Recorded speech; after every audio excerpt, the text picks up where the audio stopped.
इस्लाम आबे जमजम P के समझ में आ सकता है, गोबर और पेशाब पीने से इस्लाम समझ में नहीं आता। वाह वाह, बहुत खूब बहुत खूब, वाह। वो चाहते हैं कि हिंदुस्तान छोड़ दें हम। बताओ, भूत के डर से मकान छोड़ दें हम? क्या कहने हैं, वाह वाह, बहुत खूब, जिंदाबाद जिंदाबाद, वाह बहुत अच्छे, वाह। बताओ, भूत के डर से मकान छोड़ दें हम? अब इस मकाम पे हाथों के आबले देखें। वाह वाह, अब इस मकाम पे हाथों के आबले देखें।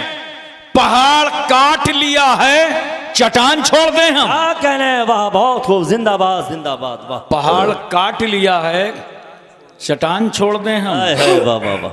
चार मिसरे और सुनिए। जी जी जी, बताओ बताओ। जिसको देखो वो दावा करता है मैं हिंदुस्तान का सच्चा वफादार हूं, और रूह निकलने तक दावा करता है, और मरने के बाद पाकिस्तान चला जाता है। तवज्जो कीजिएगा, हम भी दावा करते हैं कि हम पक्के हिंदुस्तानी हैं, सच्चे वफादार हैं, मगर अल्हम्दुलिल्लाह हम दलील रखते हैं। क्या कहने हैं, वाह बहुत खूब। हिंदुस्तान का सच्चा वफादार मैं ही हूं। ये मैं जो है ना, शैतान वाली नहीं है, इस मैं में पूरी कौम शामिल है। हिंदुस्तान का सच्चा वफादार मैं ही हूं। कब्रों से पूछ, असल जमींदार मैं ही हूं। मैं ही हूँ, वाह वाह वाह वाह। कब्रों से पूछ, असल जमींदार मैं ही हूं। दरिया के साथ वो तो समंदर में बह गया।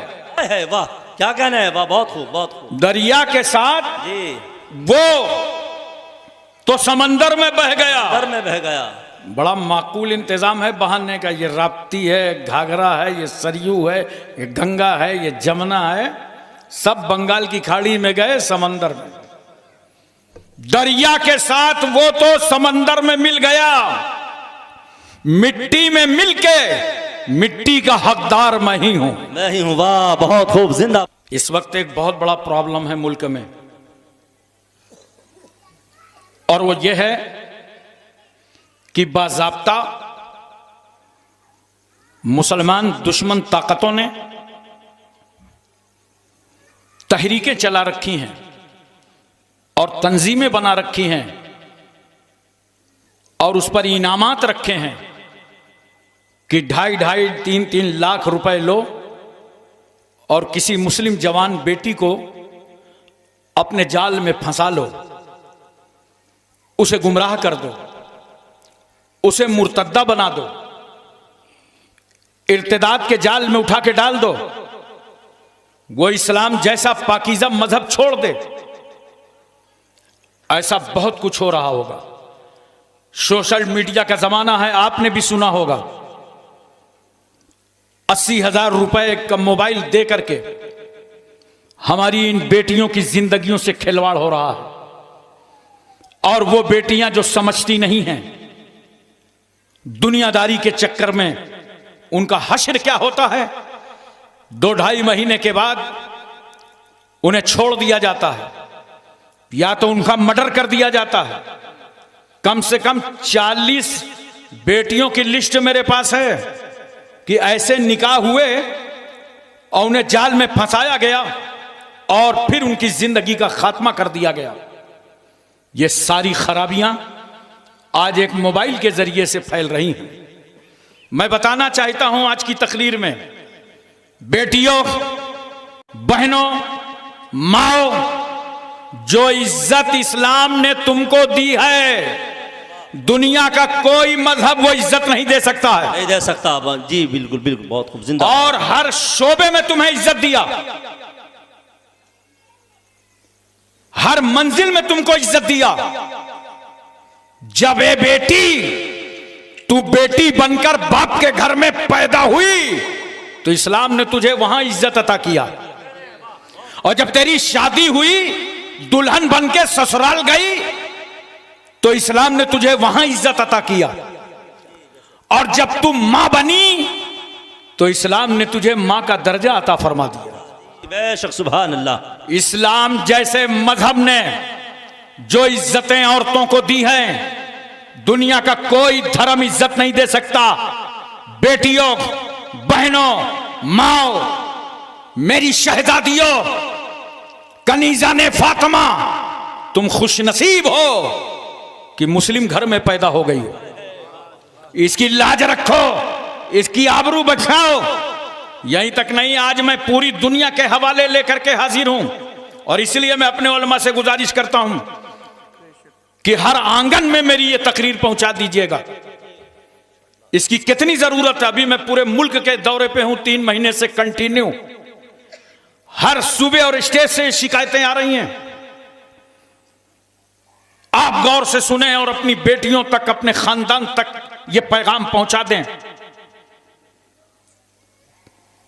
कहां कहां इस औरत को रुस्वा किया गया। वो लोग क्या इज्जत देंगे बेटी तुझे जो खुद इज्जतदार ना हो। इसलिए मैं कहना चाहता हूं, सारे हवाले जात लेकर के हाजिर हूं,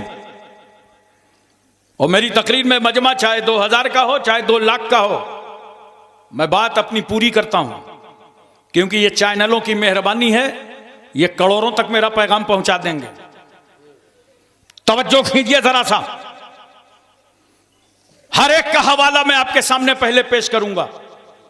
खुसूसी तवज्जो का तालिब हूं, चाहे बांग्लादेश की वो मनहूस औरत तस्लीमा नसरीन ही क्यों ना हो, सलमान रुश्दी क्यों ना हो, पूरी दुनिया के हवाले लेकर मैं हाजिर खिदमत हूं।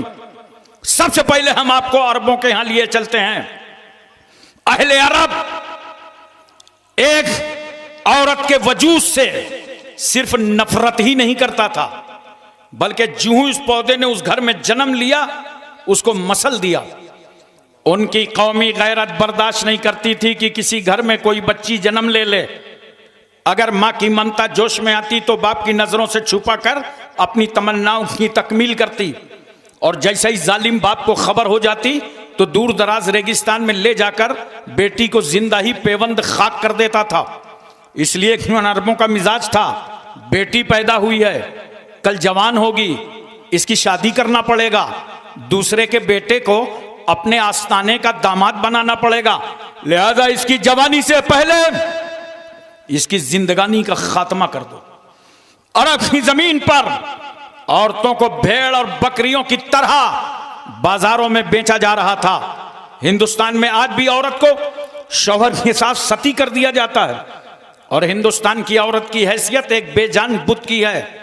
मनोशास्त्र के रूप से बिच्छू से ज्यादा डसने वाली है, सांप से ज्यादा जहर रखने वाली है। शौहर के मर जाने के बाद, बेवा हो जाने के बाद निकाह सानी नहीं कर सकती, जायदाद से महरूम, विरासत से महरूम, दौलत से महरूम। रूसियों के यहाँ तो मसल मशहूर है कि 10 औरतों में एक रूह होती है। अतालियों का कहना है घोड़ा अच्छा हो या बुरा उसको महमीज की जरूरत है, औरत अच्छी हो या बुरी उसको मार की जरूरत है। स्पेनियों की शोहरत आफाक तहजीब में औरत पालतू बिल्ली से ज्यादा मकाम हासिल न कर सकी। ईरान का हाल चाल यही रहा। यूनान में कल भी गरीब अशखास अपनी बीवियों को कर्ज में दिया करते थे, और वह रूस का बदतरीन माहौल हमारी नजरों के सामने है। जब कोई बाप अपनी बेटी को अपने सहने चमन से रुखसत करता तो रुखसती के वक्त एक रेशमी कोड़ा लेता और बेटी को मारकर वो कोड़ा दामाद के हवाले कर देता, ले जाओ इसी कोड़े से मेरी बेटी पर जरा ब यजरबों की गर्दाने गर्दानते रहना। मैं सोच में पड़ गया, जालिम रूसी, ये तो बता बेटी का कसूर क्या था, बेटी की खता क्या थी, बेटी का जुर्म क्या था, बेटी का गुनाह क्या था। रुखसत करते वक्त तूने कोड़े बरसा दिए, तो उस जालिम का जवाब यह होगा, उसका गुनाह यह है कि मेरे घर में पैदा हो गई है। औरत की हैसियत इंतहाई जलील थी। गौतम बुद्ध कहता है औरत एक फरेब है, औरत एक धोखा है। अगर तुम आत्मा की शांति चाहते हो तो औरत से दूर भागते रहो। मशहूर फलासफर हकीम सुकरात की आवाज है कि औरत की मोहब्बत उसकी नफरत से ज्यादा खतरनाक है। अगर उसने मोहब्बत भरी नजर डाल दी तो समझ लो कि तुम तबाह हो गए। अरबाबे कलीसा कहते हैं ईसा रूहुल्लाह जो सूली पर चढ़े थे तो महज इस औरत हव्वा के गंदुम खाने खिलाने के गुनाह का कफारा अदा करने के लिए चढ़े थे। ईसाइयों की औरत मजहब की आमला नहीं बन सकती। ज्यादा से ज्यादा इतना हो सकता है कि वो नन बन जाए और अपनी जिंदगानी को गिरजा के हवाले कर दे। उसकी राय की कोई वक़्त नहीं, उसका मशवरा काबिले एतना नहीं। ईसाइयत ने तो औरत को ऐसे जंजाल में जकड़ दिया, ये बेचारी नारी अपना नाम तक न रख सकी। बाप के घर में पैदा हुई तो बाप की तरफ मंसूब कर दी गई, शादी हुई शौहर की तरफ निस्बत कर दी गई। जमाने माजी का एक पादरी ईसाई कहता है, औरत खानगी खतरा है, औरत मरगूब आफत है, औरत आरास्ता मुसीबत है, औरत पैदाइशी वसवसा है, औरत शैतान के आने का दरवाजा है, औरत मर्दों के तबाह करने का आला है। गैर मुस्लिमों का कानून कहता है औरत तकदीर से ज्यादा खराब है, तूफान से ज्यादा तेज है, जहन्नम से ज्यादा अजाबदेह है। आओ आओ बेटियों, ये समाज में औरत तो एक ही थी, मगर इसी औरत को किसी ने पाप कहा, किसी ने सांप कहा, किसी ने तल्ख कहा, किसी ने सख्त कहा, किसी ने राइन कहा, किसी ने डाइन कहा, किसी ने जहन्नम कहा। अरे ये दुनिया औरत को जहन्नम कर रही है, मगर आओ आओ हम उस रसूल से पूछें जो 12 रबीउल अव्वल दोशंबा के दिन सुबह सादिक शहर मक्का में बीबी आमना की गोद में जलवागर हुआ। या रसूल अल्लाह, औरत के बारे में आपकी क्या बोली है, औरत के बारे में आपका क्या फरमान अक़दस है, औरत के बारे में आपका क्या इरशाद गिरामी है। तो मेरा रसूल आवाज देता है, गुंबद खजरा से आवाज आती है, ऐ प्यारी उम्मत, औरत जहन्नम नहीं है बल्कि अल जन्नतो तहता अक़दामिल उम्महात। बेशक, सुभान अल्लाह, सुभान अल्लाह। दुनिया ने कहा था औरत जहन्नम है, मगर रहमत आलम सल्लल्लाहु अलैहि वसल्लम क्या फरमाते हैं, यह औरत अगर माँ बन जाए तो इसके कदमों के नीचे जन्नत है। क्या बात है, सुभान अल्लाह, अरे जोर से बोलो सुभान अल्लाह, सुभान अल्लाह, सुभान अल्लाह। माँ के कदमों के नीचे जन्नत है। दुनिया में कोई ऐसा धर्म नहीं। इस्लाम से बरगश्ता होने वाली बेटियों, मुर्तद्दा होने वाली बेटियों, किसने इतनी इज्जत दी है? मां बनी है औरत तो इस्लाम कहता है इसके कदमों के नीचे जन्नत है। बोलो मां का यह दर्जा, मकाम, मनसब, इज्जत, आबरू, वकार बुलंद पाएगी? क्या अमेरिका ने बढ़ाया है? थोड़ा हूं हां तो करो। क्या अफ्रीका ने बढ़ाया है? एशिया, मलेशिया, इंडोनेशिया, सऊदिया, Libya, Cambodia, Korea, Mongolia, Maldives, Bhutan, Singapore, Burma, Barauni, Vietnam, Hispania, Romania, Bulgaria, Czechoslovakia, Yugoslavia, Tanzania, England, Highland, Thailand, New Zealand, आगालैंड, नागालैंड, गोरखालैंड ने बढ़ाया है। नहीं।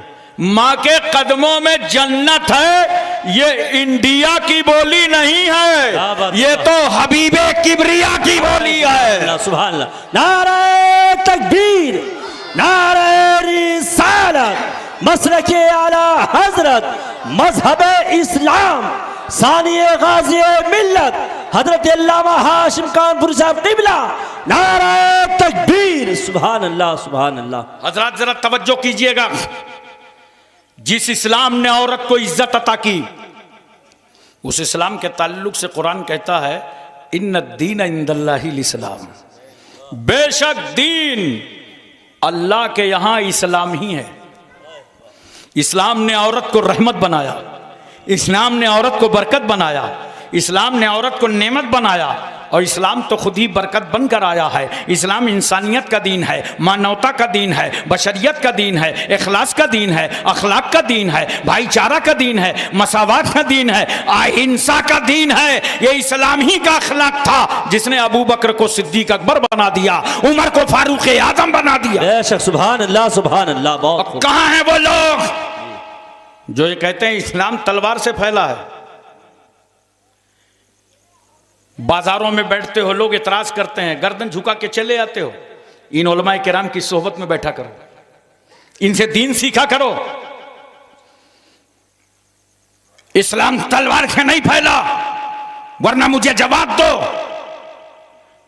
दारे अरकम में जब उमर इब्ने खत्ताब ने जाकर रसूलुल्लाह के कदमों पर कलमा पढ़ा था, तो तलवार किसके हाथ में थी?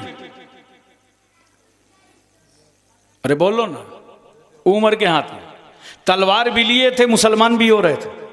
तलवार भी लिए थे, कलमा भी पढ़ रहे थे, नबी की बारगाह में खड़े हो गए। नबी की नजर उमर पर, उमर की नजर नबी पर। नबी ने मुस्कुरा के पूछा, उमर क्या ईमान लाने की उम्र नहीं आई?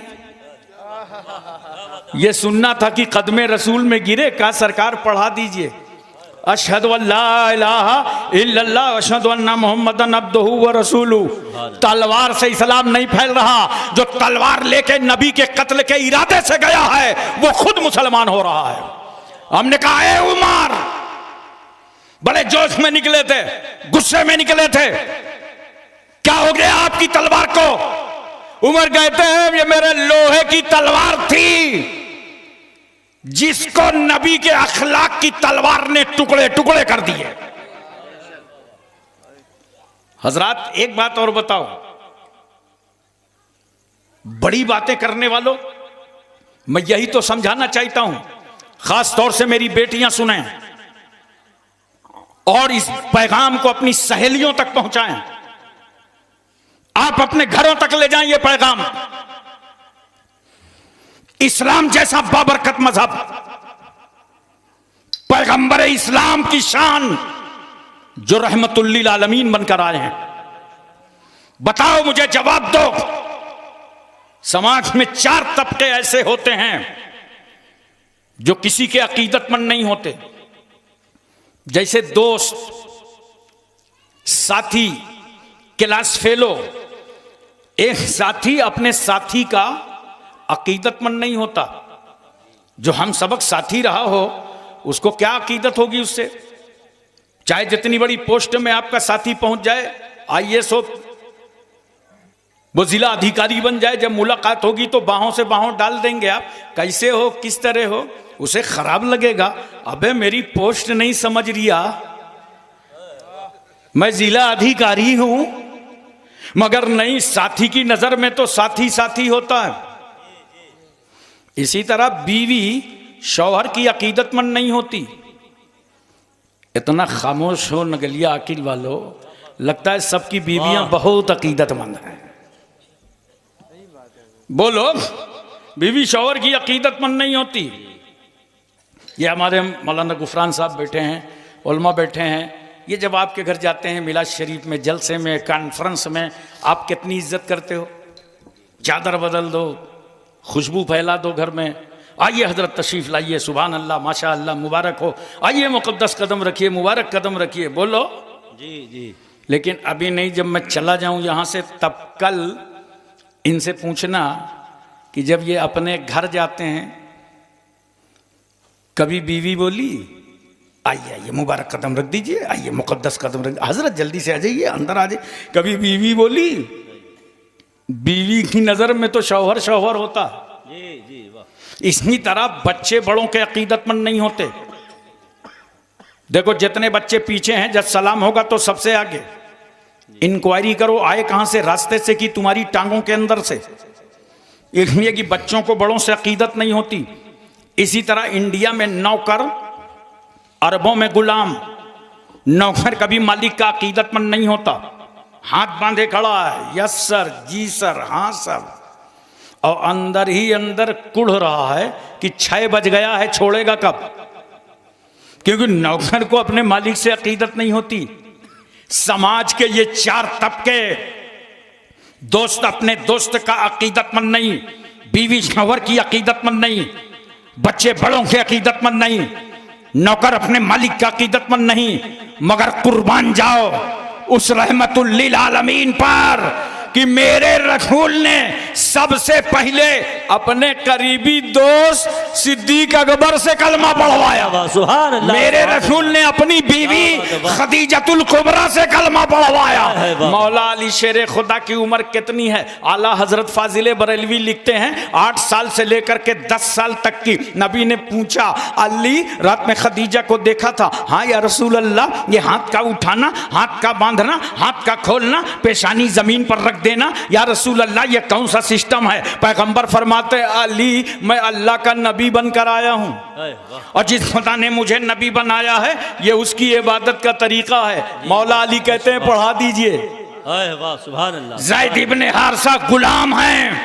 मगर सरकार ने जब इस्लाम पेश किया तो कहते हैं अशहदु अल्ला इलाहा इल्लल्लाह व अशहदु अन्ना मुहम्मदन अब्दुहु व रसूलुहु। पता चला दुनिया में जो किसी का अकीदतमंद नहीं है वो भी रहमतुल लिल आलमीन का अकीदतमंद। बेशक बहुत खूब, सुभान अल्लाह सुभान अल्लाह। हजरात, बड़ी अहमियत की हामिल है मेरी गुफ्तगू, जरा तवज्जो कीजिएगा और घर की बेटियों को समझा दीजिएगा।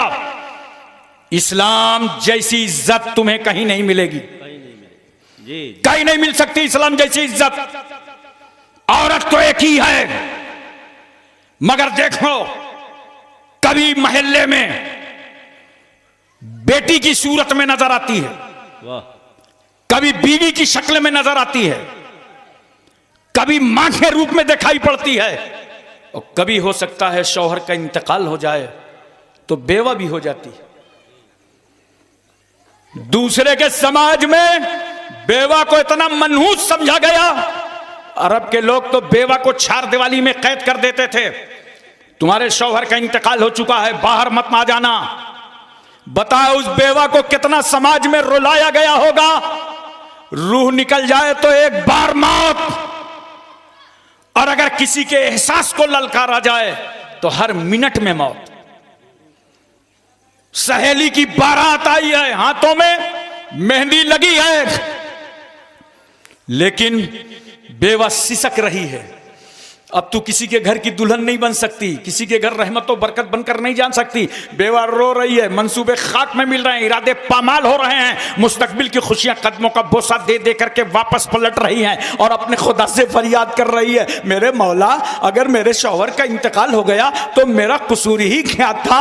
ये समाज मुझे नहूसत की चादर में डालकर किनारे कर रहा है। याद रखो पूरा मक्के का समाज बेवा को मनहूस समझ रहा था, मगर मेरा पैगंबर जिस रसूल की उम्र 25 साल की है, हमारी तुम्हारी उम्र जब 25 साल की होती है तो अपना ख्याल आता है, ऐसी ससुराल हो ऐसी बीवी हो, मगर रसूल की उम्र 25 साल की हुई तो उम्मत की बेवाओं का ख्याल आया और पैगंबर सल्लल्लाहु अलैहि वसल्लम खड़े हो गए। कहा मक्के वालों, अल्लाह का महबूब जलवागर हो चुका है, अब किसी बेवा को मनहूस ना समझा जाएगा। 25 साल के पैगंबर ने 40 साल बेवा खदीजतुल कुबरा को अपने निकाह में ले लिया, ताकि दुनिया समझ जाए कि जिस बेवा को तुमने अभागन समझा था मुस्तफा ने उसे सुहागन बना दिया। बेशक, सुभान अल्लाह, जिंदाबाद जिंदाबाद। बहुत एक लम्हे के लिए मैं तवज्जो चाहता हूं, उलमा की खास तवज्जो चाहता हूं। मेरे रसूल सल्लल्लाहु अलैहि वसल्लम ने बेवा खदीजतुल कुबरा से निकाह किया। रसूल सल्लल्लाहु अलैहि वसल्लम ने हजरत सूदा से निकाह फरमाया। ये सब अज़वाजे मुतहरात में हैं। हजरत आयशा सिद्दीका, हजरत हफ्सा, हजरत उम्मे सलमा, हजरत उम्मे हबीबा, हजरत ज़ैनब, हजरत मैमूना, ज़ैनब बिन्त खजीमा, हजरत जुवैरिया, हजरत सफिया, ये रसूल की अज़वाजे मुतहरात हैं। तवज्जो कीजिए, मेरे रसूल ने बेवा से निकाह किया ताकि मेरी उम्मत के लिए बेवा से निकाह करना सुन्नते रसूल बन जाए। बेशक, बहुत खूब, जिंदाबाद। रसूल सल्लल्लाहु अलैहि वसल्लम ने कुंवारी से निकाह किया ताकि मेरी उम्मत के लिए कुंवारी से निकाह करना सुन्नते मुस्तफा बन जाए। मेरे रसूल ने तलाकशुदा औरत से निकाह किया ताकि मेरी उम्मत के लिए तलाकशुदा औरत से निकाह करना सुन्नते रसूलुल्लाह बन जाए। वाह वाह वाह, बेशक, सुभान अल्लाह, बेमिसाल रसूल, लाजवाब पैगंबर। एक बात और सुनो मुसलमानों, यही हक नहीं, सरकार सल्लल्लाहु अलैहि वसल्लम ने 1,24,000 कमोबेश सहाबे किराम को पढ़ा लिखा करके तैयार किया दीन की इशाअत के लिए, दीन की तबलीग के लिए, दीन के फरोग के लिए। लेकिन कुछ चीजें ऐसी थीं, उलमा की खास तवज्जो, जिसमें औरतों की जरूरत पड़ती है। औरतों के कुछ खास मसाइल होते हैं जिन्हें औरत ही बेहतर समझा सकती है। देखो, नूरुल इज़्ज़ा से लेकर हिदायत तक पढ़ डालो, हर किताबु तहारत में बाब बंधा होगा, बाबुल हैज, बाबुल निफास, बाबुल इस्तिहाजा। ये वो मसाइल नहीं, उलमा से पूछो कि जब अपने उस्ताद के सामने हमने पढ़ा तो आंख बंद कर लिया, उस्ताद ने तर्जमा कर दिया, आगे बढ़ गए, वो भी समझ गए, हम भी समझ गए। हमने जब अपने शागिर्दों को पढ़ाया, आंख बंद कर लिया, आगे बढ़ गए, दोनों समझ गए। कुछ औरतों के खास मसाइल होते हैं, तवज्जो चाहता हूं मैं, उन मसाइल को एक औरत ही बेहतर समझा सकती है। तवज्जो कीजिए, एक औरत ही बेहतर समझा सकती है। यही वजह है कि अज़वाजे मुताहरात ने रसूल सल्लल्लाहु अलैहि वसल्लम से हदीसें भी रिवायत फरमाई। बोलो मोहब्बत से सुभान अल्लाह, सुभान अल्लाह, दिल लगा के बोलो सुभान अल्लाह। सुभान अल्लाह, हदीस की रिवायत फरमाई। वाह वाह वाह। देखो, हजरत सूदा ने 5 हदीसें रिवायत फरमाई हैं। हजरत आयशा सिद्दीका ने 2210 हदीसें रिवायत फरमाई हैं। हजरत हफ्सा ने 60 हदीसें रिवायत फरमाई हैं। हजरत उम्मे सलमा ने 378 हदीसें रिवायत फरमाई हैं। हजरत उम्मे हबीबा ने 65 हदीसें रिवायत फरमाई हैं। हजरत जैनब ने 11 हदीसें रिवायत फरमाई हैं। हजरत मैमूना ने 76 हदीसें रिवायत फरमाई हैं। हजरत जुवैरिया ने 7 हदीसें रिवायत फरमाई हैं और हजरत सफिया ने 10 हदीसें रिवायत फरमाई। सुभान अल्लाह, सुभान अल्लाह, बहुत खूब, जिंदाबाद जिंदाबाद। वाह, नोट करो, अज़वाजे मुताहरात के जरिए भी मेरे पैगंबर ने इस उम्मत की औरतों और मर्दों तक इस्लाम पहुंचाया। वरना रसूलुल्लाह घर में हैं, जो पैगंबर फरमा रहे हैं, घर से सुन के वही रिवायत करेगा जो रसूलुल्लाह के घर में हो। बोलो, तो अज़वाजे मुताहरात रिवायत कर रही हैं। और इसीलिए हम कहते हैं हजरत आयशा सिद्दीका आलिमा थी, कारिया थी, मुफ्तिया थी। सहाबाए किराम हजरत आयशा सिद्दीका से इस्तिफाजा किया करते थे। बोलो मोहब्बत से। और एक बात और सुन लीजिए, उनकी उम्र कम थी, तवज्जो चाहता हूं, उम्र कम थी, कम उम्र में निकाह हुआ, लेकिन रुखसती कब हुई? जब उम्र मुकम्मल हो गई। अरब के मुताबिक जब उम्र मुकम्मल हो गई तब रुखसती हुई। उम्र कम, और जो कम उम्र होता है उसका जहन बहुत अच्छा होता है। इन उलमा से पूछो, हुफ़ाज़ से पूछो। बेशक बेशक। अगर अभी किसी 50 साल वाले से कह दिया जाए हाफजा कर लो, तो कहेगा नहीं, कोई पोता वोता पैदा होगा तो देखा जाएगा। 50 साल की उम्र में वो हाफजा नहीं कर पाएगा, 40 साल की उम्र में वो हाफजा नहीं कर पाएगा। अगर कर लिया है और उसी को बरकरार रखे तो बहुत बड़ी बात है। लेकिन एक 8 साल के बच्चे को, 7 साल के बच्चे को, 10 साल के बच्चे को, 12 साल के बच्चे को शोबे हिफ्ज़ में बैठा दो, इंशाअल्लाह 3-4 साल के अंदर वो हाफिज़े कुरान बन जाएगा।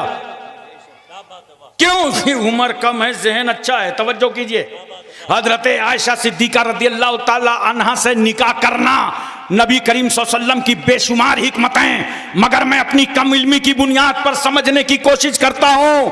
कम उम्र से निकाह फरमाया, मुकम्मल उम्र में रुखसती फरमाया, क्योंकि जब उम्र कम होती है दिमाग अच्छा काम करता है। इसीलिए तो हजरत आयशा सिद्दीका ने 2210 हदीसें रिवायत फरमाई। सुभान अल्लाह, नारे तकबीर, नारे रिसालत, सानिए गाज़ी मिल्लत, मसलके आला हजरत। सुभान अल्लाह, सुभान अल्लाह। मेरी बेटियों, तुम बंबई की अदाकारों को ना देखो, सैयदा फातिमा के किरदारों को देखो, उम्मे कुलसुम की जिंदगी देखो, ज़ैनब का नक्शे कदम देखो। आज कितना प्रॉब्लम हो गया ये मोबाइल के जरिए। मोबाइल का इस्तेमाल सही करो। एक सिक्के के 2 रुख होते हैं, एक रुख अगर मिट जाता है सिक्का ही नहीं चलता। दोनों में छपाई जरूरी है। इसी तरह याद रखना, जैसे ये माइक है ना, देख रहे हो, पूरी तवज्जो है, माइक देख रहे हो, माइक से अगर गाना गाया जाए तो लानत, नौटंकी वालों के हाथ में हो तो लानत, साइनुमा के पर्दे घर में हो तो लानत, और इसी माइक से अगर कुरान पढ़ा जाए, हदीस पढ़ी जाए, जी जी, बयान किया जाए, तो यही माइक रहमत है। जी बेशक बेशक। कलम देखना है ना, बोलो, देखो कलम में भी 2 रुख हैं, हाथ देखा करो, ये कलम किसके हाथ में है। कलम अगर गुस्ताखे रसूल के हाथ में आए तो लानत है। यही कलम अगर थानवी के हाथ में हो लानत। अम्बेडवी के हाथ में हो लानत, देहलवी के हाथ में हो लानत, गुस्ताखे नबी के हाथ में हो तो लानत।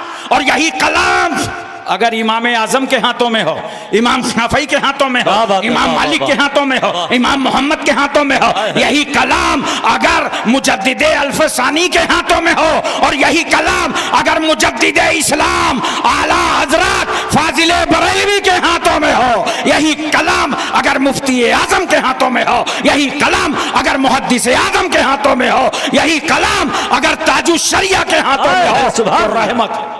सुभान अल्लाह, सुभान अल्लाह, जिंदाबाद जिंदाबाद, बहुत खूब माशाअल्लाह, सुभान अल्लाह। लिहाजा जवानों में तुमसे गुजारिश करूंगा, आज मैं सिर्फ तुम्हारे सामने तकरीर करने नहीं आया, मेरे दिल में जो एहसास उठ रहा है, जो मेरी कौम का हाल हो रहा है, जो बर्बादियां सामने खड़ी हैं, उनका एहसास दिलाने तुम्हें भी आया हूं कि खुदा के वास्ते उठो और जागो। अब हाथ में कलम ले लो, कलम से चलेगा सब कुछ। अपने बच्चों को पढ़ाओ। आज हमारे मुल्क में हमारी इज्जत क्या रह गई है? बहुत बड़ी इज्जत थी, 20% मुसलमान हैं। हिंदुस्तान की हर पार्टी चाहती थी बैलेंस वोट है, ये मिल जाए तो हुकूमत बन जाए, और तुम जब चाहते थे हुकूमत बना देते थे, जब चाहते थे बिगाड़ देते थे। लेकिन आज पार्टियां ऐलान कर रही हैं कि हमें तुम्हारा वोट ही नहीं चाहिए। ये चली गई इज्जत वोट की। अब इज्जत को वापस कैसे लाओगे? अगर अपनी अजमत रफ्ता को वापस लाना है तो मैं तुम्हें एक फार्मूला देता हूं, अपने बच्चों को तालीमी मैदान में उतार दो। बच्चों को डॉक्टर बनाओ, इंजीनियर बनाओ, आईएएस बनाओ, पीसीएस बनाओ।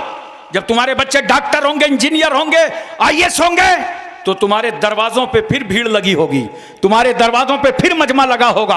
अपने बच्चों को पढ़ाओ, बच्चों को तालीम दो। बहुत सारे लोग समझते हैं कि पढ़ने लिखने से होगा क्या।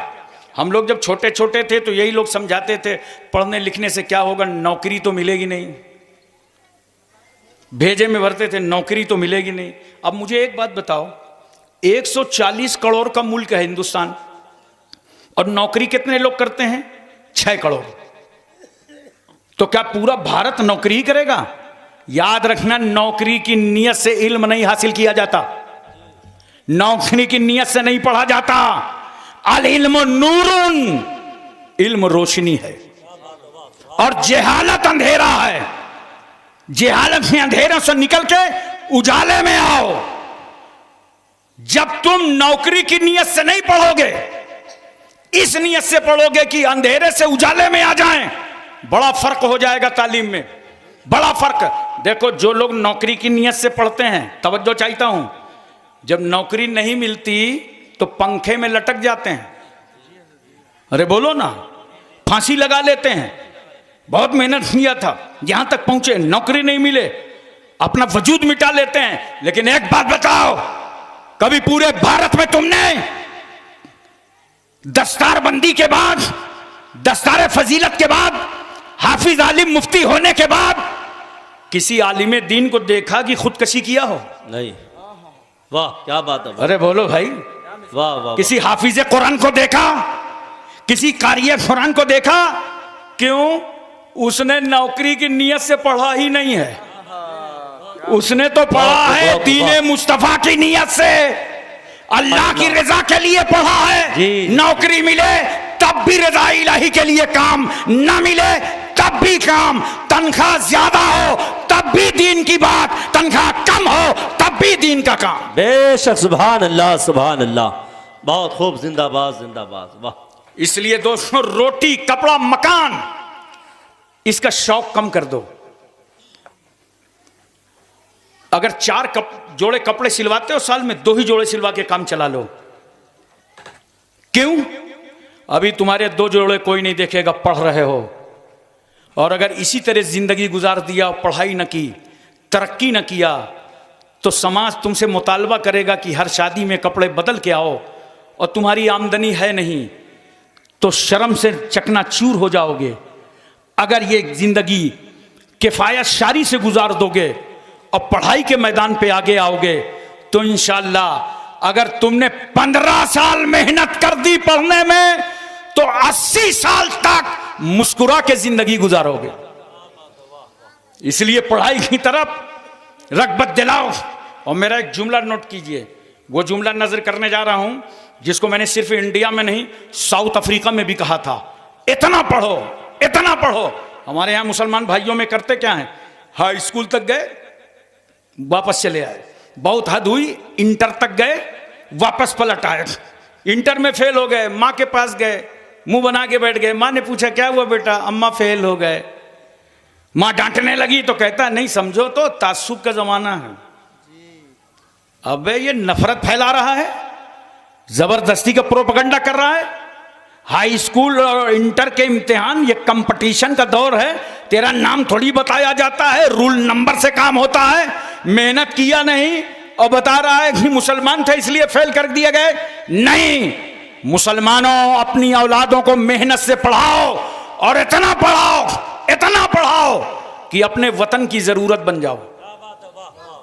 अगर तुम अपने वतन की जरूरत बन गए तो सदरे जमहूरिया तुम ही बनाए जाओगे। हजरात में अर्ज कर रहा था, दोनों पहलू देखो। मोबाइल देखा है ना, मोबाइल का हाल तो यह है कि मेरा ख्याल है कि हर 2 आदमी पर एक मोबाइल होगा। मैं हैदराबाद दारुस्सलाम गया था रबीउल अव्वल शरीफ में, ओवैसी साहब ने दावत दी थी तकरीर करने के लिए। तो हैदराबाद का हाल यह है कि हर 4 आदमी पर एक पीर, इतने पीर हैं कि हर 4 पर एक पीर का एवरेज। मुजफ्फरपुर बिहार गया तो वहां हर 3 आदमी पर एक पीर। इस तरीके से ये मोबाइल का एवरेज है, हर 2 आदमी पे एक मोबाइल, 3 आदमी पे एक मोबाइल, मोबाइल पे मोबाइल। बोलो है कि नहीं है? अच्छा ठीक है, रखो मोबाइल, बस दोनों रुख इस्तेमाल करो। मोबाइल के जरिए सबसे ज्यादा इस वक्त झूठ बोला जा रहा है, नहीं बोला जा रहा? अच्छा खासा नगलिया अकील में वो फोन किया, देखा किसका है, समझ गए मतलब का नहीं है। उसने कहा अरे अब्दुल्ला भाई कहां हो? मैं नगलिया अकील आ रहा हूं। अरे मैं तो निकल गया मुरादाबाद। देखा कैसा झूठ बोल रहा है। घंटी बजी, 2-4 घंटी तो नजरअंदाज कर दिया, तीसरी घंटी में बच्चे से कहा बेटा बहुत देर से भेजा खा रहा है, फोन उठाओ और इसको बोलो पापा चार्जिंग में लगा के चले गए। बच्चे ने फोन उठाया, हाँ अंकल, हाँ बेटा, कहाँ है पापा? अंकल पापा कह रहे हैं ये बहुत देर से भेजा खा रहा है, इसको बता दो कि पापा चार्जिंग में लगा के चले गए। देखा तुमने अपनी औलाद को घर में झूठ सिखाया, मोबाइल के इस्तेमाल में झूठ सिखा दिया। बोलो कितना झूठ बोला जा रहा है मोबाइल के जरिए से। नोट करो मुसलमानों, आज इसी मोबाइल के जरिए से न जाने रिश्ते कहां से कहां हो रहे हैं। मैं चाहता हूं कि तुम अपनी बेटियों के हाथ में और बेटों के हाथ में बिला जरूरत मोबाइल मत दो। उनको अगर प्रोजेक्ट देना देखना है, निकालना है, उतनी जरूरत पर दो और पासवर्ड लगा दो, उसके बाद मोबाइल पर तुम खुद कब्जा कर लो, बिला जरूरत मत दो। रिश्तेदारियां बताइए रामपुर के इलाके में हैं, हम तो आपको नहीं कहेंगे, कानपुर की मिसाल दे रहे हैं। हम कानपुर में एक जगह निकाह पढ़ा रहे थे, बारात कहां से आई? भोपाल से। अबे हमने कहा तेरी रिश्तेदारी तो भोपाल में है नहीं, ये बारात वहां से कैसे आ गई? तो उसने कहा हजरत बस इज्जत बचाए रखिए, हम समझ गए व्हाट्सएप वाली है। बोलो ये सब हो रहा है कि नहीं हो रहा? तो ये क्यों हो रहा है भाई? घर में तुम अपनी बेटियों को नहीं देख सकते हो? गैर मुस्लिमों के साथ वो घूमने चली जाएं, उनसे शादियां कर लें, प्यार मोहब्बत की दास्तान बढ़ा दें। तुम घर में क्या कर रहे हो? अपनी अपनी गैरतों से पूछो। यह सिर्फ मैं रामपुर वालों के लिए नहीं कह रहा हूं, पूरे हिंदुस्तान के लिए मेरा पैगाम है। अपने घरों में क्या कर रहे हो? अरे जरा देखो, मोबाइल का इस्तेमाल जरूरत भर करो। सुनो, अगर इस मोबाइल से झूठ बोला जाए तो लानत, अय्याशी की जाए तो लानत, आवारागर्दी की जाए तो लानत, मौशका किया जाए तो लानत, और इसी मोबाइल के जरिए अगर माँ बाप को सलाम कर लो तो रहमत, कुरान सुन लो रहमत, नाच सुन लो रहमत, दरूद सुन लो रहमत। तो अब पता चला मोबाइल का इस्तेमाल तुम्हें गलत नहीं करना, तबीयत के मुताबिक नहीं करना, बल्कि शरीयत के मुताबिक करना है। इसलिए लोगों मिजाज बदलो। और मेरा एक जुमला और सुन लो। लोग मीटिंगें करते हैं, तहरीकें चलाते हैं कि कौम की इस्लाह की जाए, कौम में सुधार पैदा किया जाए। मैं एक फार्मूला तुम्हें देता हूं। इतनी बड़ी कौम 20 करोड़ लोग रहते हैं हिंदुस्तान में, कहां कहां जाओगे सुधार पैदा करने के लिए? एक बात याद रखो और ये तय करके जाओ इस जलसे से, ये अमानत लेकर के जाओ कि हर आदमी अपने अपने घर में सुधार पैदा कर ले। बोलो, हर आदमी सिर्फ अपने घर में सुधार पैदा कर ले, इंशाअल्लाह ये 20 करोड़ की जमात अपने आप सुधर जाएगी। अपने घरों में इनकलाब लाओ, अपने घरों में तब्दीलियां लाओ, बच्चों को नसीहत करो। नसीहत करते हो? कुछ नहीं करते हो ना। देखो, गौसे आजम रज़ी अल्लाह ताला अन्हु की वालिदा ने नसीहत किया था ना कि अकले हलाल सिद्के मलकाल, जब खाना तो हलाल खाना, जब बोलना तो सच बोलना। रास्ते में डकैती हुई, सबका माल लूट गया, गौसे आजम का बच गया। क्यों? बता दिया था सच्चाई के साथ। तो उस डाकुओं के सरदार ने पूछा था छुपा लेते तो क्या था? कहा छुपा लेता तो माँ को हिसाब देना था। माँ बोलती बेटा मैंने कहा था झूठ मत बोलना, तुम झूठ बोल के माल बचा लाए। डाकुओं के सरदार की आंख में आंसू आ गए, ज़ारो कतार रो पड़ा और रो के कह रहा था कि ऐ लोगों, इस शहजादे को अपनी माँ को हिसाब देना है, ये झूठ ना बोल सका, हमें तो परवरदिगार आलम को हिसाब देना है। लूटा हुआ माल भी वापस आ गया, सबने तौबा भी कर लिया। यह है सच्चाई। जब तुम्हारे बच्चे घरों से जाया करें ना, शादी में ब्याह में, तो उनको कुछ नसीहत किया करो। ये नहीं कि बढ़िया लोफड़ पट्टी बना दिया, डिजाइन बढ़िया बना दिया, पाउडर ऑर्डर खूब लगा दिया। नहीं, जब तुम्हारा बेटा तुम्हारे घर से जाए तो उसको नसीहत करो, बेटे शादी में जा रहे हो, निगाह नीची करके जाना। अरे बोलो ना सुभान अल्लाह, निगाह नीची करके जाना। और बीच रास्ते में अगर कोई पत्थर पड़ा हो ना तो उसे उठा के तुम किनारे फेंक देना, उसमें किनारे रख देना। देखो स्पेन का वो चौराहा मुझे याद है कि एक पादरी गुजर रहा था, उसने देखा चौराहे पे भीड़ लगी है। लोगों से पूछा ये मजमा कैसे लगा है? कहा मजमा इसलिए लगा है कि यहाँ से एक 80 साल का बूढ़ा गुजर रहा था, वो पत्थर पे टकरा गया, गशी तारी हुई, मर गया। पादरी ने कहा मरने वाले को मैं भी देखना चाहता हूँ, चलो शौक से देखो। पादरी जब उस लाश पर पहुंचा तो उसकी आंखों में आंसू बह रहे थे और वो ज़ारो कतार रो रहा था। लोगों ने कहा क्यों रो रहे हो, क्या बात है?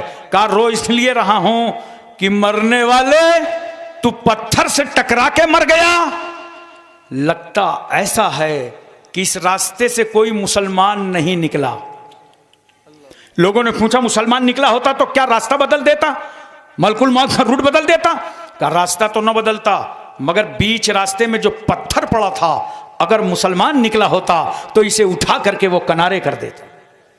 अपनी औलादों को नसीहतें किया करो, भूल गए हो अच्छे तरीके बताया करो। बेटे बड़े मिल जाएं तो ताजीम करना, छोटे मिल जाएं तो उन पर शफकत करना। पिछली बहुत सारी बातें हम भूलते चले जा रहे हैं, इसलिए तबाहियां हमारे साथ ज्यादा आ रही हैं। पहले सब्जी खरीदने जाते थे ना बाजार, तो पूरा झोला भर गया, सब्जी खरीद लिया, बोलो तो सब्जी वाला क्या करता था, थोड़ी सी हरी धनिया, थोड़ी सी मिर्चा और पुदीना पेमेंट लेने के बाद अलग से डाल देता था। तो आप बहुत खुश हो जाते थे, अरे यार बड़ा अच्छा आदमी है, इतनी मिर्ची और धनिया इसने अलग से दे दिया। जानते हो ये तरीका उसका क्या है? इसको इंडिया में तो कहेंगे कस्टमर को खुश करना, लेकिन हकीकत ये है इस्लाम ने कहा है मोमिनों को खुश रखो। हुजूर महबूब इलाही लिखते हैं कि मुझे एक खत मिला था जिसमें लिखा था बाजार में इतनी कीमती चीज कोई नहीं है जितनी कीमती चीज एक मोमिन के दिल को राहत पहुंचाना। दूध लेने जाते थे, दूध वाला नापता था, उसके बाद थोड़ा सा, अरे बताओ ना यार, थोड़ा सा बढ़ा देता था तो आप खुश हो जाते थे। जी जी। घर में अच्छा खाना पकता था, खीर पकती थी, सालन पकता था, तो थोड़ा सा पड़ोसी के यहाँ भिजवा देते थे, यही ना। और ये होता था कि कल मेहमान आएंगे तो वो कहते थे आज अच्छा खाना ना बनाओ, कल बनाना, मेहमान आएंगे, मेहमान आएंगे तब खाना खाएंगे। अब 4 घंटा बैठा रह जाए मेहमान, लेकिन प्रोग्राम ये है मेहमान चला जाए तो खाना खाए।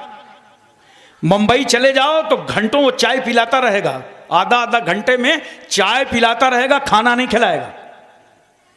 तवज्जो देखिए। और जबकि मेरे आका सल्लल्लाहु अलैहि वसल्लम फरमाते हैं तामुल वाहिद यकफी लिल इस्नैन, एक का खाना 2 के लिए काफी होता है। जी वाह वाह, बेशक बहुत खूब। पूछो इब्राहिम अलैहिस्सलाम से, दस्तरखान लगाते थे और कोई मिलता नहीं था तो मीलों ढूंढने चले जाते थे, कोई मेहमान बन जाए तो खाना खाएं। मौला अली शेर खुदा की आंख में आंसू थे। लोगों ने पूछा क्यों रो रहे हैं? कहा आज 3रा दिन गुजर रहा है, मेरे घर में कोई मेहमान नहीं आया। जरा ये माहौल बनाओ, ये मिजाज बदलो मुसलमानों, अपने आप में तब्दीली लाओ और एक सच्चे मुसलमान बन करके जिंदगी गुजारो। देखो ना आज क्या कर रहे हैं हमारे नौजवानों को, आइडियल किसको बना लिया। कितने अफसोस की बात है। मुंबई के अदाकारों को, जिसको देखा कि फटी पैंट पहने हुए सब फटी पैंट खरीद लाए, बोलो, और इतनी टाइट पैंट पहनते हैं पता नहीं चलता इसने पैंट को पहना है कि पैंट ने इसको पहना। मैं कुर्ला आ रहा था भिंडी बाजार से मुंबई से, एक बच्चा सामने खड़ा था, कहा हजरत मुझे भी ले लीजिए। मैंने बैठा लिया।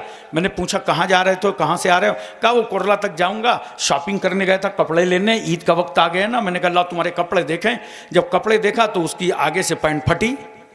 तो मैंने कहा अबे तू तो ठग गया। तो जानते हो छोटा बच्चा था, ऐसे कर रहा था, यानी मुझी को बेवकूफ समझ रहा था कि ये पुराने आदमी है, समझते नहीं है। अरे किसको आइडियल बना लिया? तुम्हारे पास आइडियल हैं, तुम किसी गैर को क्यों बना रहे हो? बाल देखो नौजवानों को कैसे रख रहे हैं, दाएं से बाएं से आगे से पीछे से ऐसा उठा के रखे हुए हैं जैसे मुर्गी का झुआ, किसी समंदर का जजीरा। बाल 3 तरीके के रखना चाहिए और लिबास कैसे पहनना चाहिए। कल सुबह तुम होटलों में बैठोगे, लोग तुमसे पूछेंगे हाशिम कानपुरी आए थे, क्या बताया था, क्या समझाया था, तो कहोगे बहुत अच्छी तकरीर किया। लेकिन यार मेरी कुछ बातें याद करके वहां भी तबलीग कर देना, वहां भी बता देना कि हमें ये बता के गए हैं, हमें ये समझा गए हैं। सुनो, कपड़े ऐसे पहनो जिसमें तहारत में भी आसानी हो और इबादत में भी आसानी हो। बाल 3 तरीके के रखना चाहिए, या तो पूरे बाल कसर करा दो, या ताबदोश या ताबगोश, या तो कान की लौ तक बाल रखो, या तो शाने तक बाल रखो। यह बाल रखने का तरीका है। बोलो याद रखोगे, भूलोगे तो नहीं, सब जहन में रहेगा। आजकल तो मेरा ख्याल है अभी आपके यहां नहीं चल रहा होगा, खड़े खड़े लोग खाना खाने लगे। चल रहा है क्या? नहीं चल रहा ना? अरे अल्लाह का लाख लाख शुक्र है। खड़े खड़े खाना, उसको कौन सा सिस्टम बोलते हैं? Buffer system. मैंने बंगाल में पूछा था कौन सा सिस्टम, तो एक ने कहा बम्फर सिस्टम। क्या सुन्नतों का मजाक उड़ा रहे हो? खड़े खड़े खाना खा रहे हो, बोलो, सुन्नतों का मजाक उड़ा रहे हो। और बाद में कहोगे कि मौलाना लोग मुर्गा बहुत खाते हैं। और ये याद रखें उलमाए किराम, ये वही बोलता है जो कभी किसी आलिम की दावत नहीं करता, किसी इमाम की दावत नहीं करेगा, वही बोलेगा मौलाना लोग मुर्गा बहुत खाते हैं। बोलो, हमेशा याद रखना। अरे भाई मैं तुम्हें बता दूं, कभी अकल से सोचो, अगर मुर्गा बहुत खाते हैं तो कहाँ खाते हैं? हमें तुम्हारे ही दस्तरखान पे तो खाते हैं। और अगर तुम भी मुर्गा खाना चाहते हो तो बड़ा आसान तरीका है, पढ़ो नमाज़े पंजगाना, पढ़ो फजर बाद असर बाद तस्बीह फातिमा, अल्लाह तुम्हारा रिस्क कुशादा फरमा देगा। बेशक, सुभान अल्लाह सुभान अल्लाह। थोड़ी मेहनत क्यों करो मेरे भाई? तो याद रखो, बाल रखने में, कपड़ा पहनने में, खाना खाने में, तुम किसी मुंबई वाले को आइडियल मत बनाओ। वो लोग उनको आइडियल बनावें जिनका इस कायनात में कोई आइडियल ना हो। हमारे आइडियल हादी अकबर जनाबे मोहम्मदुर रसूलुल्लाह हैं, हमारे आइडियल सैयदना सिद्दीक अकबर हैं, फारूक आजम हैं, उस्मान गनी हैं, मौला अली हैं, हजरत साद हैं, सईद हैं, तलहा, जुबैर, अम्मार, बुजर, Khalid bin Walid, Abu Ubaidah bin Jarrah, Abdur Rahman bin Auf, साहिब Rumi, Salman Farsi, Bilal Habshi, हजरत अनस, अबू हुरैरा, अबू दरदा, अमीर हमदा, हमारे आइडियल सैयदना गौसे आजम हैं, ख्वाजा अजमेरी हैं, आकाए नक्शबंद हैं, मौलाए सोहरवर्द हैं, कुतुबुद्दीन बख्तियार काकी, महबूबे इलाही, साबिर कलियारी, जिंदा शाह मदार, वारिसे देवा, मखदूमे के चौचा, मखदूमे जजमऊ, नसीरुद्दीन चिराग देहलवी, शाह जमालुल्लाह रामपुरी, मुनव्वर अली शाह इलाहाबादी, शरफुद्दीन याहिया मुनैरी, अलाउल हक पंडवी, अखी सिराजुद्दीन, मखदूमे माहिम, बाबा बहाउद्दीन, बाबा ताजुद्दीन, मखदूम शामीना, सैयद सालार मसूद गाजी, सरकारे महरेरा, हमारे आइडियल इमाम अहले सुन्नत आला हजरत फाजिले बरेलवी। नारे तकबीर, नारे रिसालत, फैजाने औलिया किराम, मजहबे इस्लाम, मजहबे इस्लाम, नारे तकबीर, सुभान अल्लाह, सुभान अल्लाह, जिंदाबाद जिंदाबाद, बहुत खूब माशाअल्लाह। इसलिए मैं अर्ज करना चाहता हूं, मुसलमानों, इस्लाम ने जो नेमतें दी हैं कोई मजहब इस्लाम के सामने आंखें नहीं मिला सकता। देखो जरा सा, यही औरत का दर्जा इस्लाम कैसे बढ़ा रहा है। एक औरत है, अबू तुफैल सहाबी सरकार की बारगाह में मौजूद हैं, इतने में एक औरत आ गई तो अल्लाह के रसूल सल्लल्लाहु अलैहि वसल्लम ने अपनी चादर पाक बिछा दिया। अरे बोलो यार सुभान अल्लाह, अल्लाह सुभान अल्लाह, वाह। अगल बगल चेक करो, कोई सो रहा हो तो उसके कान में बोलो सुभान अल्लाह, सुभान अल्लाह, सुभान अल्लाह। वो औरत चादर रसूल पर बैठकर प्यारे रसूल से प्यारी प्यारी बातें करने लगी। थोड़ी देर के बाद वो औरत चली गई। सरकार ने पूछा, अबू तुफैल जानते हो ये औरत कौन थी? कहा या रसूल अल्लाह हम नहीं जानते, मगर अल्लाह और उसका रसूल जरूर जानता है। ये वाह वाह वाह। अब यहां पे एक मसला और हल हो गया। जिन चीजों का इल्म तुमको ना हो उसमें यह कहना अल्लाह जाने रसूलुल्लाह जाने ये सुन्नते सहाबा है। सहाबी को हैरत है, कौन औरत है जो चादर रसूल पर बैठी है। हम तो इस मकाम पर आए तो महवे हैरत हो गए कि चादर नबी पे औरत बैठी है। वो चादर रसूल अबू बकर को मिले तो सर पे रखें, उमर तबर्रुक समझें, उस्मान गनी तबर्रुक समझें, मौला अली कलेजे से लगा लें। अरे जो चादर रसूल इस गुनहगार उम्मत के निजात का जरिया हो, वो चादर पर औरत बैठी है। मेरे सरकार फरमाते हैं, सुनो अबू तुफैल, ये हैं मेरी रजाई माँ, इनका नाम है दाई हलीमा। क्या बात है। रसूल ने बता दिया कि जब रजाई माँ की अजमतों का ये आलम है तो हकीकी माँ की रिफतों का आलम क्या होगा। क्या बात है, वाह वाह। एक शख्स पैगंबर की बारगाह में हाजिर हुआ, कहा या रसूल अल्लाह, मैंने अपनी माँ को कंधे पर बैठाकर 7 मरतबा हज बैतुल्लाह कराया है, क्या मैंने अपनी माँ का हक अदा कर दिया? मेरे पैगंबर फरमाते हैं, अभी तो तुम इतना भी नहीं अदा कर सके जितना कि तेरी माँ ने तुझे गीले बिस्तर से उठाकर सूखे बिस्तर पर लेटाया था और खुद गीले बिस्तर पर लेट गई थी। एक शख्स पैगंबर की बारगाह में हाजिर हुआ, का सरकार मैंने अपनी माँ को कंधे पर बैठाकर अरब का पूरा रेगिस्तानी इलाका उबूर कराया, पैरों में वरम आ गया, आबले पड़ गए, क्या मैंने अपनी माँ का हक अदा कर दिया? मेरे रसूल फरमाते हैं, मुमकिन है तुम्हारी ये मेहनत व मशक्क़त अल्लाह तबारक व तआला उस छोटे से दर्द के एवज में कबूल फरमाए जो तुम्हारी पैदाइश में तुम्हारी माँ को कई बार दर्द हुआ था। इस्लाम की बेटियों, इस्लाम की शहजादियों, आओ माँ बनने के बाद इस्लाम कितना दर्जा बढ़ा रहा है, कितना मर्तबा बुलंद कर रहा है। नौजवानों, इस मौके पर मैं तुमसे कहना चाहता हूं, अगर किसी की मां जिंदा हो ले लो दुआएं, बाप जिंदा हो ले लो दुआएं। तुम्हारे घर का पीर, सबसे बड़ा पीर तुम्हारी मां है, तुम्हारा बाप है। बहुत सारे लोग देखो मज़ारों पे आते हैं ना हाजिरी देने के लिए, और जाते ही गए और मज़ार को दाबने लगे, लगता है बाबा बहुत थके हुए हैं, आज ये फर्मा बरदार मुरीद आया है, सारी थकावट उतार देगा।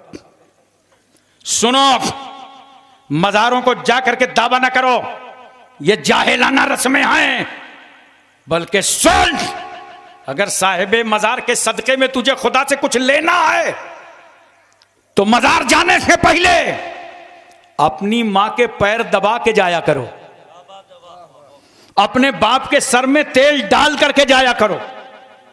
जब मां बाप को राजी करके जाओगे और वहां दुआ करोगे तो तुम्हारे हाथ समटने ना पाएंगे, बाबे इजाबत से दुआ टकरा जाएगी, इसलिए कि ये वो बंदा दुआ कर रहा है जिसकी मां भी राजी है, बाप भी राजी है। लो, अब तो वली राजी हो गया, जब वली राजी हो गए तो अल्लाह का रसूल राजी हो गया, और जब रसूल राजी हो गए तो अल्लाह राजी हो गया। बेशक बेशक, बहुत खूब, जिंदाबाद जिंदाबाद, वाह सुभान अल्लाह। बहुत सारे लोग जानते हो, मैं एक बात बताऊं, नौजवानों का कुछ का मिजाज बदल जाता है, शादी होने के बाद उनकी बोली बदल जाती है। कल तक जिस माँ को माँ कहते थे उसको बुढ़िया कहने लगे, और जब 10 बजे 11 बजे 8 बजे घर आते हैं ना, 1 किलो मिठाई का डब्बा लेके वहीं से झांकते हैं कि माँ तो नहीं देख रही, बाप तो नहीं देख रहा, निगाह बचाया, बीवी के कमरे में चले गए। मैं तुमसे पूछता हूं नौजवानों, ये 1 किलो मिठाई का डब्बा तुमने किसकी नजर से बचाया? किसकी नजर से बचाया? मां की नजर से? अरे देख, उसके हाथ तो लरज रहे होंगे, इस उम्र में तो वो उठ नहीं पाती होगी। नादान, अगर मां के हाथ में लाके डब्बा रखा होता तो मां तो न खाती, लेकिन उसके हाथ लग जाने से मिठाई की मिठास बदल जाती। मां बाप की निगाहों को इस तरह धोखा देने वालों, बाप की तुम टूटी लाठी नहीं बनवा पाते, कुत्तों और बिल्लियों को दूध पिलाते हो, मां की आंख का टूटा चश्मा नहीं, टाइम पर उनकी दवाइयां नहीं। बदलो आपको, वरना ये इंतकाम खुदा की कुदरत इस जमीन पर तेरी औलाद के साथ तुझसे लेगी। जरा तवज्जो कीजिएगा, ले लो दुआ, मां बाप की दुआ ले लो। आज तक मैंने दुनिया में कामयाब आदमी नहीं देखा कि कामयाब हो गया हो और उसके साथ मां बाप की दुआ ना हो। कामयाब वही हुआ है जिसको मां ने उठा करके झोली दुआ दे दी हो, बाप ने जिसे दुआ दे दी हो, वही इस समाज में कामयाब नजर आता है। कभी मां को दुख न देना, बाप को तकलीफ न पहुंचाना, वरना अगर तुम्हारे दुख देने से, तकलीफ पहुंचाने से मां की आंख में आंसू आ गए, बाप रो पड़ा, तो ऐसे समझना कि तुम्हारी कश्ती समंदर में चल रही थी और समंदर का पानी तुम्हारी कश्ती में आ गया। बोलो, अगर कश्ती में समंदर का पानी आ जाए तो उसको डूबने से कोई बचा पाएगा? इसी तरह अगर दुखी होकर तेरी मां ने अपनी आंख में आंसू तैरा दे दी तो समझ लेना तेरी जिंदगी की कश्ती में पानी आ गया है, अब इसको गर्काब होने से कोई ना बचा पाएगा। अपने मां की इज्जत करो, बाप की इज्जत करो, उनका एहतराम करो। बड़ी मशक्कतों से पाला है, जब तुम इस मंजिल पे आओगे ना तब पता चलेगा किस तरह एक माँ बेटे को पालती है और किस तरह एक बाप बेटे की परवरिश करता है। बाप से ज्यादा तो कोई बर्दाश्त ही नहीं करता, इसलिए माँ तो बता देती है मैंने मुसीबत से पाला है, लेकिन बाप तो ये जुर्रत भी नहीं कर पाता, ये हिम्मत भी नहीं कर पाता औलाद के सामने न कहता है कि तुम्हें पाला है, तुम्हें परवरिश की है। थप्पड़ खा करके, तमाचे खा करके, गालियां सुन करके घर आता है तो औलाद के सामने मुस्कुरा देता है ताकि ये न देखें कि मेरा बाप मुसीबतें झेल करके आया है। अरे वो एक बाप 10 बच्चों को घर में पाल रहा है, तुम 10 उस बूढ़े बाप को नहीं पाल पाते। नहीं पाल पाते जी, बिल्कुल। मोहब्बत करो अपने बाप से, अदब बजा लाओ बाप का, और जब दुनिया में नहीं रहेगा ना, देख, मैं उस दिन अपने को जवान समझा था, 2019 में मैं जवान समझा था। इतने दिन तक मैं अपने को बच्चा समझता रहा, जब तक मेरे बाप का साया मेरे सर पर था मैं बच्चा समझता रहा कि मैं बच्चा हूं। और बाप का साया उठा तब ये दुनिया के अंधेरे और उजाले समझ में आए। कदर करो, बाप की इज्जत करो, पूरी कुर्बानी कर देता है जिंदगी की, शुगर उसको हो जाए, हार्ट अटैक की बीमारी उसको पैदा हो जाए, ब्लड प्रेशर उसको हो जाए, टीवी उसको हो जाए, तमाम बलाएं उसको झेल ले, बदन में दर्द, हाथ में दर्द, कमर में दर्द, ये क्यों पैदा होता है? ये आल औलाद के लिए वो बेतहाशा मशक्कतें करता है, आराम को आराम नहीं समझता। नौजवानों, अपने बाप की कदर करो, बाप से मोहब्बत करो, और अगर माँ बाप जिंदा हैं तो ले लो दुआएं, दुआएं ले लो। बायजीद बुस्तामी हैं, जिनकी माँ ने कहा बेटा पानी लाओ। बायजीद बुस्तामी आए, प्याले में पानी लिया, माँ के सराहने आए तो देखा माँ की आंख बंद है। खड़े हो गए कि जब माँ की आंख खुलेगी तो पानी पेश करूंगा। काफी रात गुजर गई, माँ ने आंख खोला तो सामने वफादार बेटा पाया। बेटा बायजीद तुम? हाँ माँ, आपने पानी मांगा था, मैं लेकर के हाजिर आ गया। आंख बंद हो गई तो मैं खड़ा हो गया। माँ कहती बेटे तुझे सो जाना था। माँ तो माँ होती है ना जी। बेटे कभी जानते हो बुखार तुमको आता है, दर्द माँ महसूस करती है। महसूस कर हाय मेरा नूरे नजर परेशान हो रहा है, हाय मेरा लखते जिगर बेचैन हो रहा है। बेटे तुझे सो जाना तो रात भर प्याले का बोझ लेकर के खड़ा हो गया। मैं मां हूं, मां और बेटे की मोहब्बत में कोई सियासत नहीं है, मकरो फरेब नहीं है, जी, कोई दिखावा नहीं है, कोई रियाकारी नहीं है, मुसल्लिम सबूत मोहब्बतें हैं जी, खालिस प्यार है। मेरे लाल तू सो जाता, मैं जगा लेती, बेदार कर लेती। बायजीद बुस्तामी की आंख में आंसू आ गए। का इज्जत माब माँ, रिफत माब माँ, तकद्दुस माब माँ, इस्मत माब माँ। ये तो रात भर एक प्याले का बोझ ही लेकर मैं हाथ में खड़ा रह गया। ए माँ, अगर मैं सर पटक पटक कर तुम्हारे कदमों पे मर जाऊं तब भी मैं तुम्हारे सारे एहसान का बदला क्या हो, उस छोटे से